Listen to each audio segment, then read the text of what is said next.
7 पवित्र नदियों का जल, उसमें से कावेरी, नर्मदा, गंगा, गोदावरी, सरस्वती, जितनी ये 7 नदियों की पवित्रता है, मंदाकिनी, नर्मदा, गंगा आदि, यमुना, 7 नदियों का जल एकत्रित कर और 7 नदियों के जल से किसी भी महादेव के मंदिर में एकांतेश्वर महादेव का नाम ले। कौन से महादेव? हमने पहले कथा में कहा है, कई बार एकांतेश्वर महादेव की कथा भी कही है, सुनिए आप लोगों ने। एकांतेश्वर महादेव का हमने वर्णन किया है। जिस दिन तुम्हें लगे कि मेरा यह काम होना चाहिए, उस दिन एकांतेश्वर महादेव के पास जाकर बैठ।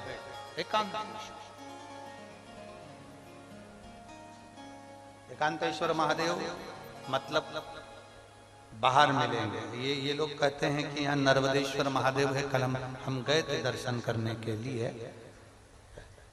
इनका कहना है कि ये नर्मदेश्वर महादेव है, पर हमारा जो स्पर्श मात्र से हम जो समझते हैं, हमने ये जाना है कि ये जो धरा है, ये जो भूमि है तारा बाबा की जो कुटिया है, ये शहर से दूर होना चाहिए। अर्थात पहले यहाँ शहर नहीं थी, ये एकांत में थे, एकांत में थी। तो यहाँ जो तारा बाबा आराधना करते थे शंकर की, वो शंकर साधारण नहीं होगा, वो एकांतेश्वर महादेव ही कहलाया। एकांत, एकदम एकांत। इनका कहना है नर्मदेश्वर है, वो नर्मदा का शिवलिंग है। शिवलिंग कहीं का भी हो सकता है, पर उसकी एकांतता देखी जाती है, एकदम मौन स्थिर, साथ बैठे, जहां केवल शिव के सिवा कुछ भी नहीं, शंकर के सिवा कुछ।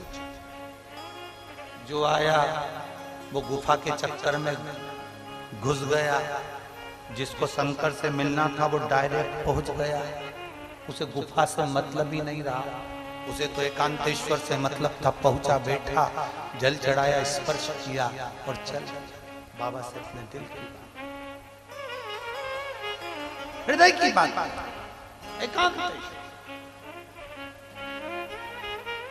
7 नदियों का जल रखकर 7 बेलपत्र के ऊपर 7 नदियों का जल, एक बेलपत्र ली, उसके ऊपर एक कटोरी में, एक बाटकी में, एक पात्र में एक नदी का जल, दूसरी बेलपत्र ली, दूसरी कटोरी में फिर जल, फिर तीसरी में बाबा की आराधना कर कर, शिव से विनती कर कर, भगवान शंकर के नामों का 108 नामों का जाप कर कर, श्री शिवाय नमस्तुभ्यं कर कर, एक कटोरा जहां से पानी बहकर नीचे आता है वहां लगा लीजिए और एक बेलपत्री को उठाकर शिव जी के शिवलिंग पर समर्पित करिए। समर्पित करते समय डंडी का मुख अशोक सुंदरी की ओर हो। अशोक सुंदरी का जगह मालूम है सबको? सबको मालूम है ना? अशोक सुंदरी की ओर मुख, अशोक सुंदरी फिर समझ गड़बड़ ना करिए। ये शिवलिंग जलाधारी, ये जल बह रहा है नीचे सामने से, स्थान गणेश जी का, कार्तिकेय जी का, बीच में एक मोटी सी लाइन होती है, वो अशोक सुंदरी का स्थान। शिवलिंग ये जलाधारी माता पार्वती जी का हस्तकमल, शंकर जी के ऊपर जो जलधारी रखी रहती है ऊपर, जिसमें से एक एक बूंद नीचे गिरती है, वो शंकर भगवान की 5 लड़कियां हैं, जया, विषहरा, शामलीवारी, दौतली, देव। शंकर जी की 5 लड़कियां शिव जी के ऊपर एक एक बूंद पानी गिराती रहती हैं।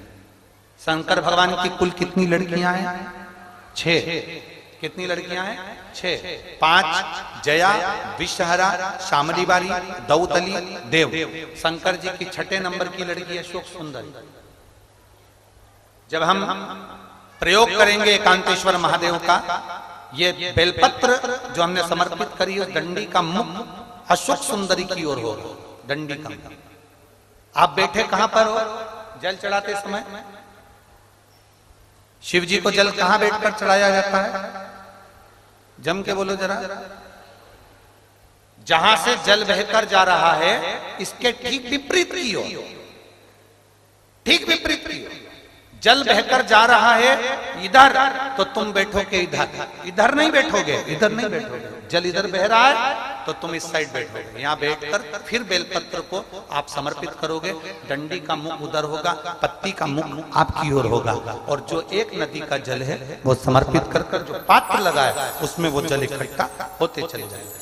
दूसरी बेलपत्र उठाना है, 108 बार शिव का नाम लेना है, फिर वापस बेलपत्र श्री शिवाय नमस्तुभ्यं कर समर्पित करना है। डंडी का मुख अशोक सुंदरी की ओर होना।